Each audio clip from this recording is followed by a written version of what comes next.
Unaongea na msanii kutoka Sike Washa TV. Sura sio ngeni ndugu yangu, nawafuatilia sana na wajua. Unatufuatilia sana? Oh, shukrani sana. Tuna movie zetu tunaziachia zinakimbiza sana mtandaoni. Je, jinsi ulivyozipokea hizo story, movie ngapi unaelewa? Mimi kuna movie ambazo nazifuatilia, zipo kama mbili pale. Ndio. Kuna ile ambayo ipo na yule mganga. Inaitwa Mateso nini? Mateso ni mengi. Mateso ni mengi. Mwe kuna mganga mwe katisha sana, namkubali sana yule mganga. Ile mganga kikimbiza? Katisha sana. Oh, na ile inaitwa Shetani sio mtu. Shetani sio mtu naye mule kuna jamaa wangu mmoja anaitwa Koba, mule nimemfuatilia kwenye Mateso na nini mule kwenye katika kaigiza kama mganga. Kuna jamaa mmoja kaigiza kama mganga mwe. Ndio. Ila kuna msanii wangu mmoja anaitwa Koba mule ndani. Anakubali sana namfuatilia sana. Asante sana. Au mnakubali sana kama ndani. Nafuatilia sana bwana. Story yenu naifuatilia sana na kweli mnapambana sana, nawashukuru sana. Tunakimbiza usio bwana. Tunaenjoy sana.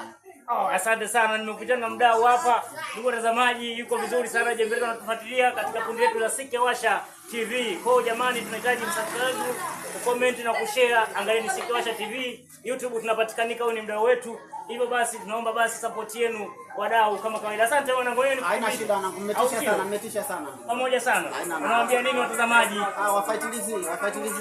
Washa TV wanatisha sana. Washa TV. Wanatisha sana. Angalia YouTube pale, waangalie Washa TV wakinani tu wakilinki pale, kila kitu wanakiona. Asante sana mdau wangu, umetisha sana. Bali kama namba